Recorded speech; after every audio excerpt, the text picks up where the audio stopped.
Boa tarde, turma. Vamos dar prosseguimento, então, à matéria de transferência de calor 2, dando enfoque à equação de energia. Então, para a gente poder falar agora mais sobre a equação de energia, a gente precisa definir melhor o H, que vem da lei de resfriamento de Newton, coeficiente convectivo de transferência de calor, que era dado com a unidade de watts por metro quadrado Kelvin, né? Bem, esse H agora, então, já que você tem uma camada limite de velocidade e se essa superfície qualquer que você esteja analisando tem uma temperatura de superfície maior do que a temperatura de corrente livre do seu fluido, então você vai ter uma camada limite de energia também.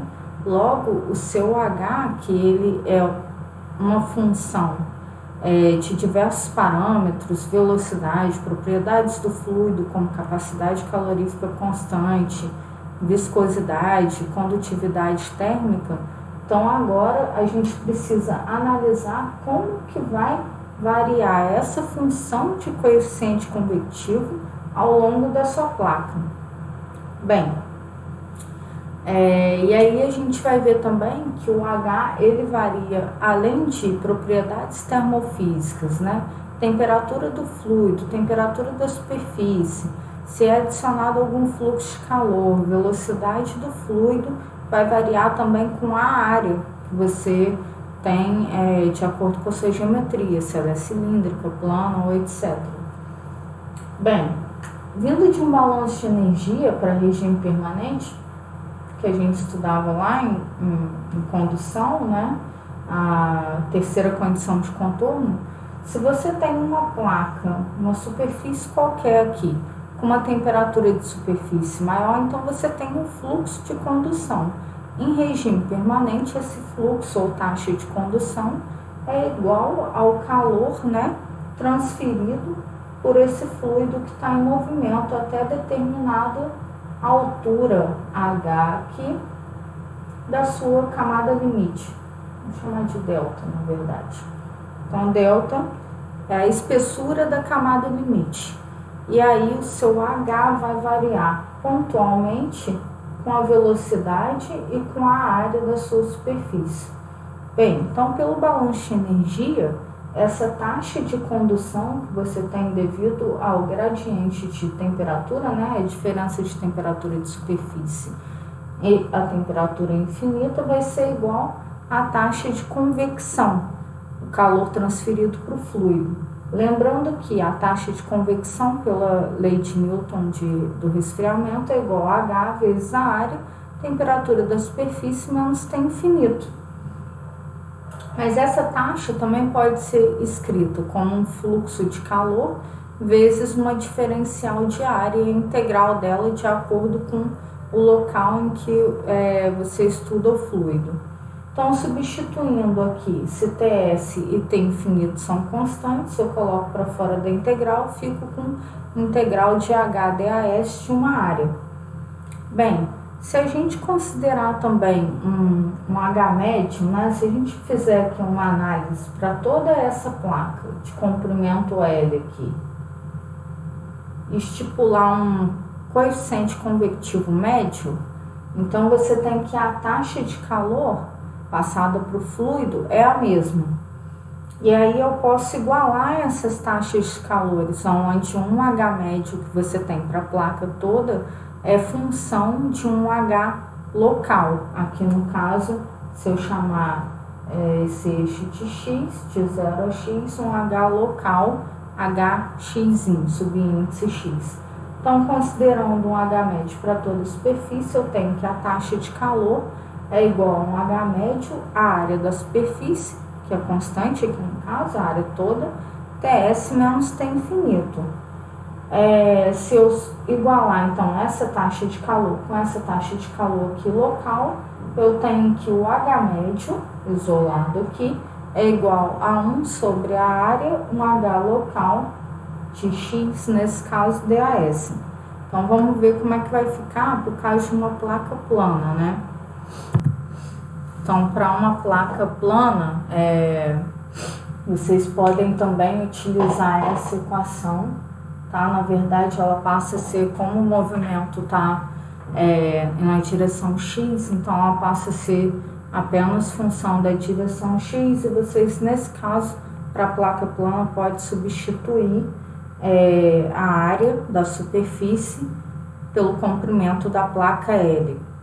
Bem, então lembrando que no balanço de energia a gente colocou que o fluxo da superfície, né, em regime permanente, é passado, todo esse calor em regime permanente é passado para o fluido. E a gente sabe então que na camada limite de velocidade, o que acontece com a velocidade aqui onde y, né, aqui está o eixo y e aqui está o eixo x, de 0 a y aqui, de 0 a x para a direita. Então, o que acontece com a velocidade devido às tensões cisalhantes, né, da própria placa? Essa velocidade aqui, U, quando y é igual a zero, é nula, zero, ou seja, o fluido aqui está parado. Então, pelos fenômenos físicos, como que é passada a quantidade de calor que tem nessa placa aqui com temperatura TS para o fluido que está escoando na placa? Bem, como o fluido aqui está parado, acontece que essa quantidade de calor devido a TS é passado por condução na placa para aquele filme de fluido que está ali na superfície da placa. E depois, de acordo com que a velocidade vai aumentando, essa quantidade de calor é transferida por convecção. Então, no primeiro estágio, esse calor ele é passado por condução da placa para o filme que está parado, por condução do fluido e depois por convecção. Então, o fluxo de calor, né, por condução no próprio filme, onde y é igual a zero, é igual ao fluxo de convecção que é passado para o fluido posteriormente. Lembrando que, pela lei de Fourier, fluxo de condução é igual a menos K d1 t dy quando y é igual a zero. Quando a gente integra isso aqui e isola esses números, né, para uma placa plana e tal, a gente tinha um número adimensional bem parecido com o número que pode ter isolado aqui também, que era K sobre H vezes L, né? Esse número era o número de Biot. Só que lá na condução, quando a gente estudava o número de Biot, a gente tratava que era a condução passada na superfície de um sólido para o fluido. Vinha daí, desse balanço de energia, dedução do número de Biot. E qual que é a diferença para o rearranjo desse número aqui? A diferença é que esse K que a gente está estudando aqui é a condutividade térmica do fluido, onde a gente está analisando justamente esse filme aqui de fluido parado na superfície, ok? Bem, só para vocês saberem também que de forma análoga a gente tem um coeficiente convectivo de transferência de massa também, que a gente vai ver mais para frente com os números adimensionais para transferência de massa em alguns casos, de ebulição e condensação, que é o enfoque desse curso.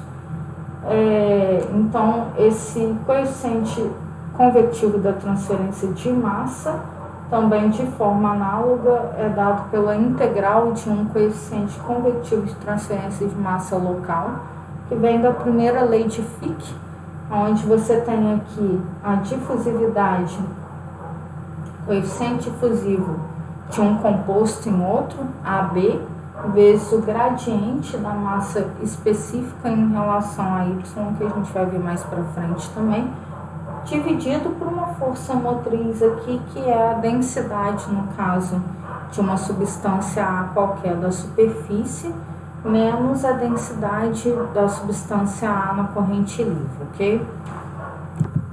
Então, vocês imaginam agora que o H vai mudar conforme a velocidade e vai mudar, então, também conforme o regime, né? Vocês estudaram lá em mecânica dos fluidos, escoamento laminar e escoamento turbulento. Então, só para relembrar aqui o que é o escoamento laminar e o escoamento turbulento. Escoamento laminar é aquele que ocorre a baixas velocidades, né, em que o fluido ele tem uma forma de escoar ordenada. É a partir do momento em que ele vai encontrando os distúrbios da própria superfície, né, rugosidade, porosidade, né, tudo mais que faz dissipar o momento de inércia do fluido, ele começa a se desordenar. E aí como se as camadas, né, como as lâminas de fluido fossem atropelando uma lâmina a outra, e aí produz esse movimento aqui desordenado, que acontece, por exemplo, com as ondas do mar, né, com o fluido, com a organização do fluido em asas de avião, por exemplo, e dentre outros exemplos aí. Bem, e aí qual que é o número adimensional que nos indica a mudança de um regime laminar para um regime turbulento, por exemplo? É o número adimensional correspondente ao número de Reynolds, né? Que é igual a ρ, massa específica, vezes a velocidade na corrente livre, o infinito, vezes o valor de x, dividido pela viscosidade do fluido. E esse número, então, ele é adimensional e ele significa nada mais do que a razão, né, entre as forças de inércia e as forças viscosas. Quando essas forças viscosas são altas, elas conseguem dissipar o momento. E aí você tem um valor de Reynolds baixo. Logo você fica no regime laminar, já que consegue dissipar, mantém a organização do fluido escoando. Bem, para casos de placa plana, esse número de Reynolds crítico, onde transita do escoamento laminar para o escoamento turbulento, é aproximadamente 5 vezes 10 a quinta, em que a maioria das literaturas aí consideram, mas podendo variar também esse número. Então, o seu coeficiente médio e coeficiente convectivo local, ele vai mudar conforme o regime em que você está trabalhando, né, em que o fluido está atuando. Se tiver uma transição, então, por exemplo, entre laminar e turbulento, você precisa considerar as duas formas de H, né, e considerar no somatório do seu H médio, que é uma integral de funções. É o caso, por exemplo, desse exemplo aqui, né, desse exercício.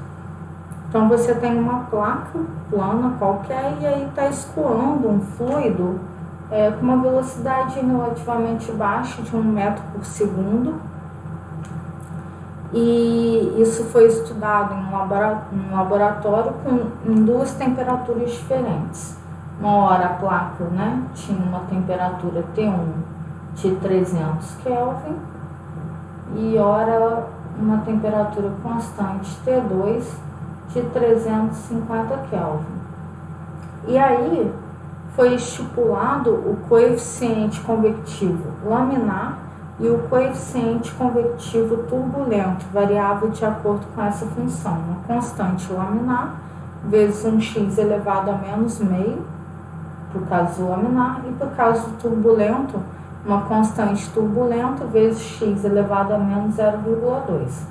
A 300 Kelvin, essas constantes, né, do laminar e do turbulento eram respectivamente 395 e 2330, e a 350, coeficiente laminar e turbulento, respectivamente 477 vezes 3.600. E aí no exercício é perguntado justamente qual é o H médio nessa placa.